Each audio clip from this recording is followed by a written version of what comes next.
Everyone, welcome back to my channel. कैसे आप सभी? आई होप आप सभी ठीक होंगे और आपकी स्टडी भी अच्छी चल रही होगी। तो आज हम एक और नया टॉपिक देखेंगे जिसका नाम है शिक्षण अधिगम को प्रभावित करने वाले कारक। यानी शिक्षण अधिगम को प्रभावित करने वाले कौन कौन से कारक है, आज हम की स्टडी करेंगे। तो ये टॉपिक है BEd second sem learning and teaching का। ठीक है, तो अब स्टार्ट कर लेते हैं टॉपिक। तो अधिगम की प्रक्रिया अनेक कारकों को प्रभावित हो सकती है। यानी जो अधिगम की जो प्रक्रिया है वह अनेक कारकों से प्रभावित हो सकती है। अधिगम को प्रभावित करने वाले कुछ प्रमुख कारकों को 5 वर्गों में व्याख्यात किया जा सकता है। यानी जो अधिगम है उसको 5 के वर्गों में उसको व्याख्यात किया है। तो सबसे पहले हम 5 वर्गों को देख लेते हैं कि विद्यार्थी से संबंधित कारक, अध्यापक से संबंधित कारक, विषय वस्तु से संबंधित कारक, वातावरण से संबंधित कारक और अनुदेशन से संबंधित कारक।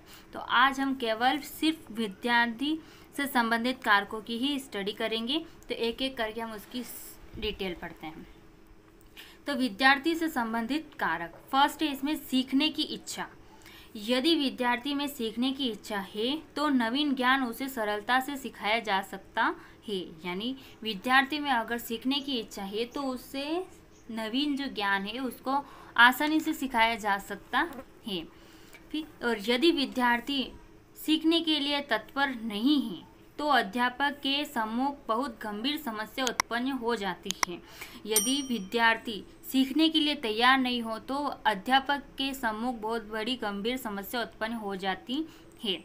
ठीक है, फिर सेकेंड है इसमें शैक्षणिक योग्यता या निष्पत्ति। यानी विद्यार्थी की शैक्षणिक योग्यता का अधिगम पर बहुत प्रभाव पड़ता है। यानी विद्यार्थी की जो शैक्षणिक योग्यता है उसका अधिगम पर बहुत अधिक प्रभाव पड़ता है। यदि विद्यार्थी किसी विषय में पिछड़ा है तो उस विषय संबंधित नवीन ज्ञान सीखने में उसे कठिनाइयों का सामना करना पड़ता है। यानी विद्यार्थी किसी विषय में अगर पिछड़ा हुआ है यानी पीछे है, उस विषय में कमजोर है, तो उसे वह विषय सीखने में बहुत अधिक कठिनाइयाँ होगी।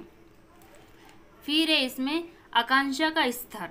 यानी आकांक्षा का स्तर, बालक की महत्वाकांक्षा पर अधिगम की सफलता काफ़ी कुछ निर्भर करती है। यानी बालक की जो महत्वाकांक्षा है, सीखने की जो महत्वाकांक्षा होती है, अगर वो बालक में है तो अधिगम की सफलता काफ़ी कुछ निर्भर करती है।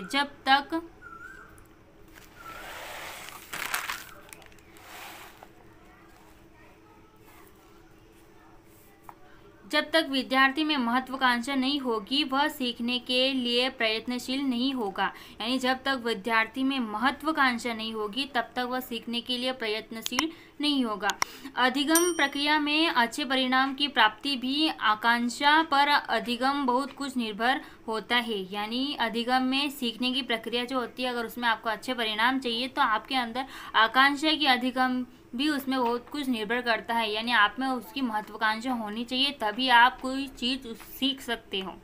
ठीक, फिर इसमें फोर्थ पॉइंट है बुद्धि ना। बहुत कुछ सीखने वाले की बौद्धिक क्षमता पर निर्भर करता है। यानी जो सीखना होता है वह बहुत कुछ किसके ऊपर डिपेंड करता है, उसकी बुद्धि क्षमता के ऊपर, बौद्धिक क्षमता के ऊपर।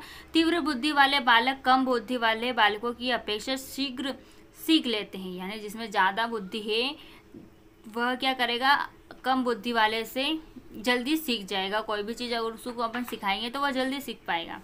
फिर है संवेगात्मक स्थिति। सीखने में संवेगात्मक स्थिति एक महत्वपूर्ण कारक है। संवेगात्मक रूप से स्वस्थ विद्यार्थी शीघ्र सीखता है। यानी संवेगात्मक रूप से जो स्वस्थ है वही विद्यार्थी के शीघ्रता से सीखने का प्रयास कर सकता है। फिर है इसमें शारीरिक स्वास्थ्य।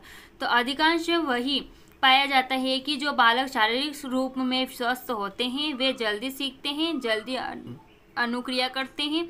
शारीरिक रूप से अस्वस्थ बालक कक्षा में शिक्षण के समय अपना ध्यान केंद्रित नहीं कर पाते हैं। कक्षा कार्य व गृह कार्य में रुचि नहीं लेता है। यानी ये क्या होता है कि जो शरीर की अस्वस्थता अगर होती है तो बालक क्या करेगा, कक्षा में अपन जो भी पढ़ा रहे हैं उस पर भी अपना ध्यान नहीं लगाएगा, कक्षा कार्य में भी उसका मन नहीं लगेगा, और जो अपन घर से उसको कार्य देंगे, गृह कार्य देंगे, उसमें भी उसका मन नहीं लगेगा और रुचि नहीं लेगा वो। फिर है इसमें मानसिक स्वास्थ्य।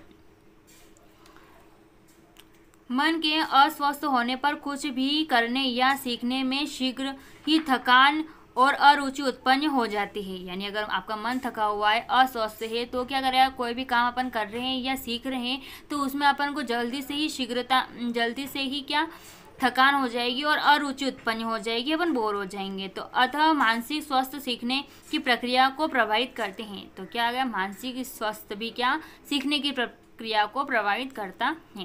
तो थैंक यू एवरीवन। आज के वीडियो आपको कैसा लगा कमेंट में जरूर बताएं और ऐसे वीडियो के लिए इस चैनल को सब्सक्राइब कर ले। इसके बाकी के 4 कारक हम नेक्स्ट वीडियो में पढ़ेंगे। इसी